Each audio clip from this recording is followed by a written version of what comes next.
તો ભાઈ આ દિનેશભાઈ છે અને દિનેશભાઈ પેલા અમદાવાદમાં રહેતા હતા અને સારી એવી 20,000 એમનો પગાર હતો ને હવે આ ભાઈ ગોમડામાં આવ્યા અને અહીંયા જો ભેંસોનું કરે ભાઈ.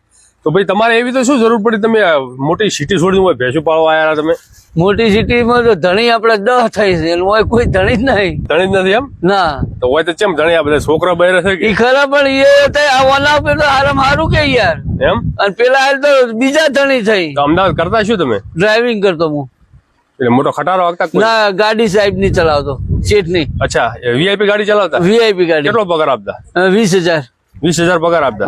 રહેવાનું અમદાવાદ? અમદાવાદ. કેટલા જણા રહેતા ત્યાં આગળ તમે? અમે 3 જણા. છોકરો ભણવા જતો, અમે મારા ઘેરથી જ 3 જણા. અચ્છા, તો અહીંયા કેમ આવવું પડ્યું તમારે? અહીંયા પછી મને 6 મહિના રહ્યો પણ મને અનુકૂળ બેઠ્યું નહીં. અચ્છા, 20,000 માં કીધું આપડે હું પાલવે. અહીંયા ગોમડી ભેંસો હતી પેલા મારી જોડે, હા, તે ઈ ભેંસો હારી હું 1.5 લાખ રૂપિયા પગાર લેતો. હા, તો કીધું આ 1.5 લાખ મેલીને હોય 20,000 લેવાના ને 8 થી 8 ને પેલા 3 કલાકના હું એટલા કમાવું. એટલે તમે જે સિટીમાં રહેતા તારે એનો પગાર, તમારો પગાર 12 મહિના તો 12 દુ 24 એટલે 2,40,000. તારે કેટલો આવે પગાર આ ભેંસોમાં? આ ભેંસો મારી હતા મહિને આજની 1 તારી 40. તો શું વાત છે? હા, તો હાલમાં કેટલી ભેંસો તમારા પાસે? મારી જોડે 12 ભેંસ છે. 12 ભેંસો. કઈ નસલ છે આરી? હા, બધી બની છે, એ બધી અલગ અલગ. બધી બની જ છે? બધી બની ભેંસો ક્યાંથી લઈ તમે? બધી મેં લીધી ખડેલ માંથી લીધી છે. બની પછી લીધી છે 2 ભેંસ માતાના મઢ બાજુ થી.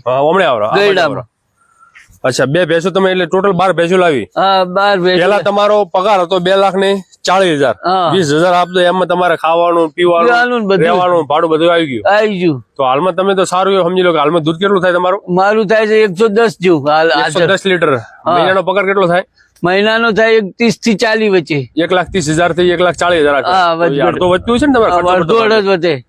અડધો વધે એટલે 60,000 રૂપિયા. 60,000 ધોડે જાતે વધારું. 1272 એટલે 7,20,000 તમે પ્રોપર બધું કાઢતે હું કમાવું છું. શું વાત છે ભાઈ. જો તો તમે તો બહુ સારું કર્યું. જયારે જેવી રીતે આપણે ગામડામાં જવા અને બધા એવું કરે કે આપણે સિટીમાં રૂપિયા કમાવાને અહીંયા ઘરે તમને ખોટી મજૂરી કરવા નાહી જાય, ઓગા ખાવા જાય ઈ વાળું છે એમ.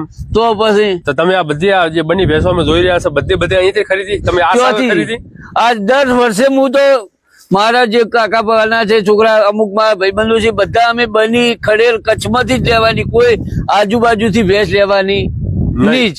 તો 12 ભેંસો લઈ કેટલો ખર્ચો કર્યો તમે? 12 ભેંસો પાછળ? 12 ભેંસો પાછળ મેં મૂડી રોકડ કે મૂડી રોકડ કુલ મારી જોડે 10 થી 11 લાખ રૂપિયા થયા છે. 10 થી 11 લાખ તમે લાયા ને સમય થયો 6.5 મહિના 8 મહિના થયું ને? હા, જો ભાઈ 10 થી 12 લાખ આસપાસ કર્યું ને? 10 થી 12 આસપાસ ખર્ચો બરતો કરતા કોઈ અંદાજ પણ 10 ઉપર તમે ખર્ચો કર્યો. તો તમારો હાલમાં સમજી લો કે 1 લાખ કેટલો પગાર આવે છે? 30 ગણો, 30 થી 40. 1,30,000 હાલમાં. વીઆર તો મોટો તમારો? મોટો. 6 મહિના પેલા શરૂઆતમાં જયારે બધી ભેંસો તાજી વીઆર હતો ત્યારે કેટલો? ત્યારે મારે 1.5 આજુબાજુ 1.5 લાખ આસપાસ. હા, તો આ ભેંસો તમારી 1 વર્ષમાં તો નવરી થઈ જાય? નવરી આરામથી કરી નાખું ને તોડે જાતે. શું વાત છે ભાઈ, તમે તો બહુ ગજબનો આ કર્યો ભાઈ. મોટી મોટી સિટીઓમાં લોકો આ પગા બધું કમાવા માટે જાય છે અને જનતા ડાફેડા મારે એમને તમે શું કહેવા માંગો છો? ઈ ખોટા ભાડ ખાવા જાય છે એમ. વણ જોતો હું તો કોઈ જવાય જ નહીં. જેને ઘેર 2 છોકરા હોય, 2 મામીતર હોય, એને આ ધંધો કરાય, ચોય બીજે જવાય નહીં. જેના પાસે જમીન હોય જમીન ન હોય એને વેચાતું લઈને ચાલે ને તોય આજુ કે અડધો અડધ કાઢી નાખે. એવું એમ? તોય આપડે મિનિસ્ટર જેટલો પાવર હોય આપણને. શું વાત છે ભાઈ. તમારો કોઈ ધણી નહીં, કોઈ ધણી નહીં. હાલમાં તમે આવ્યા, ચારો બારો નાખ્યો, 12 વાગે તમે ફ્રી થઈ ગયા. ગમે એ મલક માં જઈને આવો કે. શું વાત છે ભાઈ, ખૂબ સારી એવી જાણકારી આપી. આભાર.